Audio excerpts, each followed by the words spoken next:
주님께서 여러분과 함께 마테오가 전한 거룩한 복음입니다. 그때 예수님께서는 성령의 인도로 광야에 나가시어 악마에게 유혹을 받으셨다. 그분께서는 40일을 밤낮으로 단식하신 뒤라 시장하셨다. 그런데 유혹자가 그분께 다가와 당신이 하느님의 아들이라면 이 돌들에게 빵이 되라고 해보시오 하고 말하였다. 예수님께서 대답하셨다. 성경에 기록되어 있다. 사람은 빵만으로 살지 않고 하느님의 입에서 나오는 모든 말씀으로 산다. 그러자 악마는 예수님을 데리고 거룩한 도성으로 가서 성전 꼭대기에 세운 다음 그분께 말하였다. 당신이 하느님의 아들이라면 밑으로 몸을 던져보시오. 성경에 이렇게 기록되어 있지 않소? 그분께서는 너를 위해 당신 천사들에게 명령하시리라. 행여 내 발이 돌에 차일세라 그들이 손으로 너를 받쳐주리라. 예수님께서는 그에게 이르셨다. 성경에 이렇게도 기록되어 있다. 주 너의 하느님을 시험하지 마라.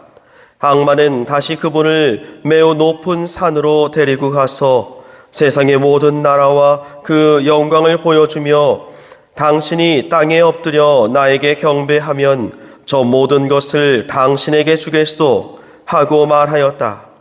그때 예수님께서 그에게 말씀하셨다. 사탄아 물러가라. 성경에 기록되어 있다. 주 너의 하느님께 경배하고 그분만을 섬겨라.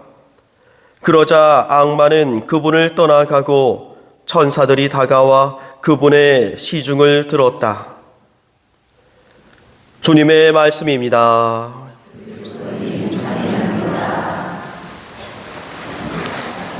참 예수님, 사순 제1주일을 맞이하면서 우리는 복음과 독서 말씀을 통해서 죄에 대해서 들여다보게 됩니다.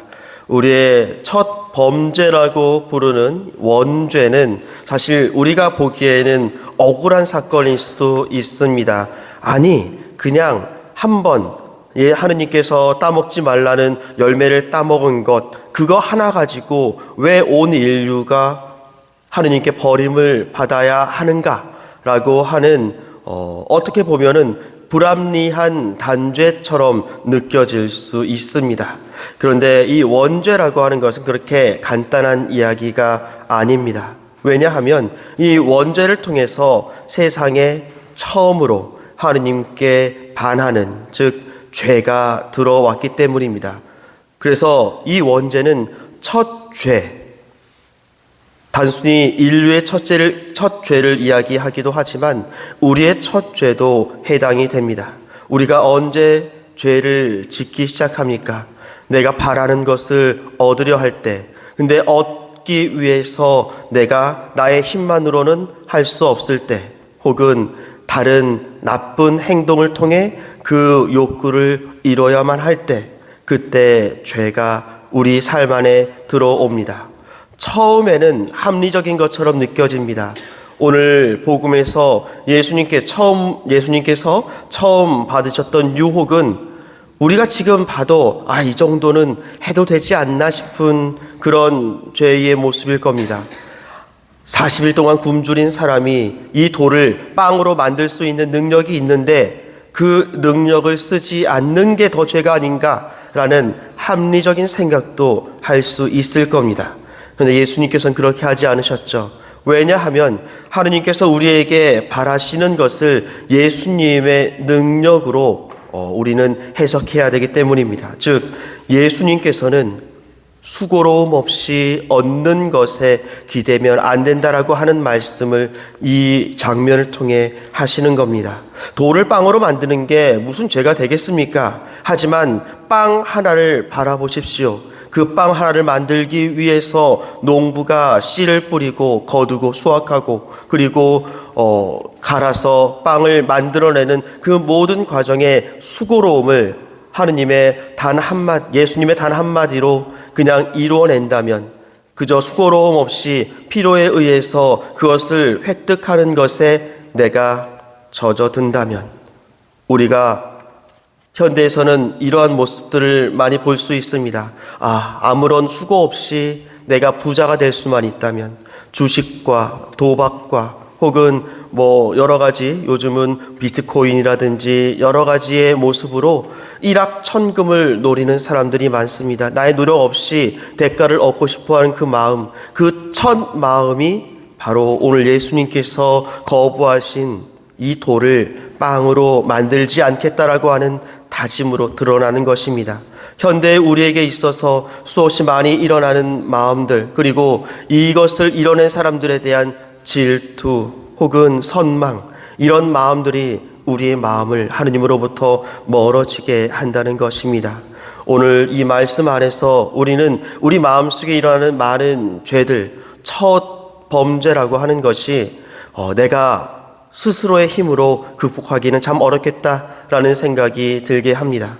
내가 사순 기간들을 지내면서 하느님의 뜻을 살피고 내 삶 안에서 절제를 멈추지 않는다면 금방 우리는 죄에 이끌려 다니게 될 것입니다. 오늘 강론은 레오 14세 교황님께서 사순시기 담화문을 발표하셨는데 이걸 좀 읽어드릴게요. 내용을 읽어봤는데 너무 좋아서 좀 읽어드리고 마치도록 하겠습니다. 경청과 단식, 회개의 때인 사순시기, 주보에는 주교님의 사순시기 담화문이 나와 있는데요. 그거는 재수요일날 다 읽어드려서 그건 다른 내용입니다. 사랑하는 형제자매 여러분, 사순시기는 교회가 모성적 돌봄의 마음으로 하느님 신비를 다시 한번 우리 삶의 중심으로 삼도록 초대하는 때입니다. 그리하여 우리가 믿음을 새롭게 하고 일상생활의 불안과 분심이 우리 마음을 잠식하지 않게 하려는 것입니다. 회개로 향하는 모든 길은 우리가 하느님 말씀의 자리를 마련하고 순종하는 마음으로 그 말씀을 기쁘게 받아들일 때 시작됩니다. 따라서 하느님 말씀의 선물과 우리가 그 말씀에 내어드리는 환대의 자리, 그리고 그 말씀이 불러오는 변화는 깊이 연결되어 있습니다.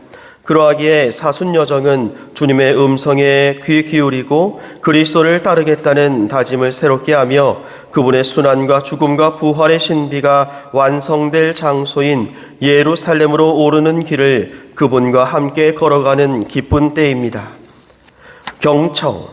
올해 저는 우선 경청을 통하여 말씀의 자리를 마련하는 것이 얼마나 중요한지 성찰하고자 합니다. 기꺼이 경청하려는 자세는 다른 이와 관계를 시작하고자 하는 우리의 바람을 드러내는 첫 번째 표지이기 때문입니다. 하느님께서는 불타는 떨기 속에서 당신 자신을 모세에게 계시하시면서 경청이 당신을 정의하는 특징 가운데 하나임을 몸소 일러주십니다. 나는 이집트에 있는 내 백성이 겪는 고난을 똑똑히 보았고 울부짖는 그들의 소리를 들었다. 주님께서 모세를 부르시고 그를 보내시어 종살이하던 당신 자녀들에게 구원의 길을 열어주신 해방 이야기는 바로 억눌린 이들의 울부짖음을 귀여겨 들으신 데에서 시작됩니다. 하느님께서는 우리의 동참을 이끌어내는 분이십니다. 하느님께서는 오늘도 당신 마음속 생각들을 우리와 나누십니다. 그러한 까닭에 전례 안에서 이루어지는 말씀의 경청은 우리에게 현실 속 진실에도 귀 기울이는 법을 가르쳐 줍니다. 성경의 도움으로 우리는 저마다의 삶과 사회 안에서 존재하는 수많은 목소리 가운데서도 고통과 고난을 겪는 이들의 울부짖음을 알아듣고 이에 응답할 수 있는 것입니다. 이렇게 경청하고자 하는 열린 마음가짐을 기르려면 하느님께서 당신처럼 경청하는 법을 우리에게도 가르쳐 주시도록 해야 합니다. 그러면 우리는 가난한 이들의 처지는 인류 역사 전반에 걸쳐 우리의 삶과 사회, 정치, 경제, 체제, 그리고 무엇보다도 교회에 끊임없이 도전하는 외침임을 깨닫게 될 것입니다. 단식, 사순시기가 경청의 때라면 단식은 하느님 말씀을 받아들이도록 우리 자신을 준비하는 구체적인 길입니다. 음식의 절제는 고대 수덕 실천이었으며 회개의 여정에 반드시 필요합니다. 단식은 바로 육체와 연관되기에 우리가 무엇에 굶주리는지, 그리고 우리가 생명 유지를 위하여 필요하다고 여기는 것이 무엇인지 더 잘 인식하게 해줍니다. 더 나아가 단식은 우리가 정의에 대한 굶주림과 목마름을 생생히 느끼게 하고 안주하지 않게 하며 우리의 욕구를 인식하고 조절하도록 도와줍니다. 그러하기에 단식은 이웃을 위하여 기도하고 책임감 있게 행동하도록 우리를 가르칩니다. 아우구스티노 성인은 영적 통찰을 통하여 마음을 지키는 이 방식을 특징 짓는 것, 곧 현재 상황과 미래 성취 사이에 존재하는 긴장을 이해하게 해줍니다. 성인은 이렇게 말하였습니다. 인간은 지상 삶의 여정 안에서 정의에 대한 굶주림과 목마름을 느끼게 되지만 그 충족은 내세에 속합니다. 천사들은 이 빵, 이 양식으로 만족합니다. 반면에 인류는 이에 대한 굶주림을 느끼기에 우리 모두는 갈망하면서 이에 이끌립니다. 이처럼 갈망하며 나아가는 것은 영혼을 확장시키고 그 능력을 키워줍니다. 이러한 방식으로 이해되는 단식은 우리의 욕구를 다스리고 정화하며 자유롭게 할 뿐만 아니라 이를 확장하여 하느님과 선행을 향하게 합니다.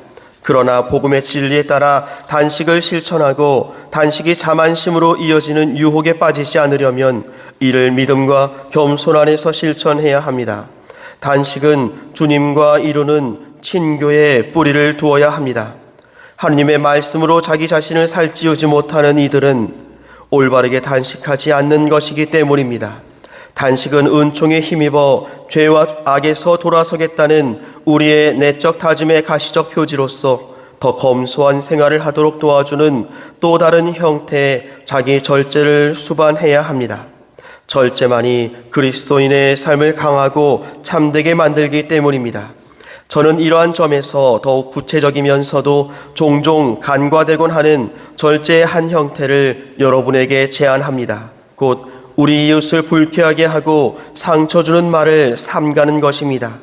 같은 자리에 없어 자신을 변호할 수 없는 사람들을 향한 거친 말과 성급한 판단을 피하고 비방과 험담을 삼감으로써 우리의 언어를 무장해제하는 일부터 시작합시다.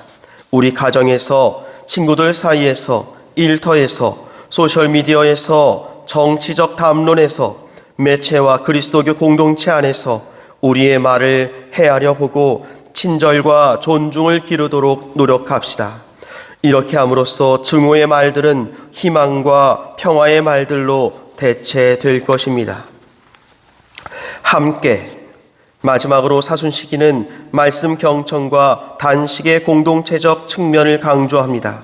성경도 여러 방식으로 이 차원을 강조합니다. 예를 들어 느헤미야서는 백성들이 하느님과 맺은 계약을 새롭게 하려고 모여서 함께 율법서 봉독을 듣고 단식에 참여함으로써 신앙 고백과 하느님 경배를 준비하던 모습을 이야기합니다. 우리 본당, 가정, 교회 단체, 수도 공동체도 이와 마찬가지로 사순 시기 동안 공동의 여정에 나서도록 부름받습니다.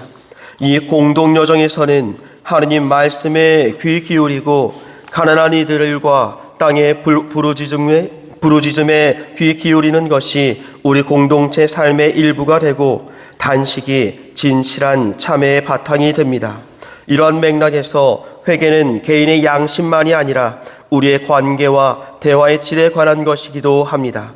또한 우리가 기꺼이 현실의 도전을 받아들이는 것입니다.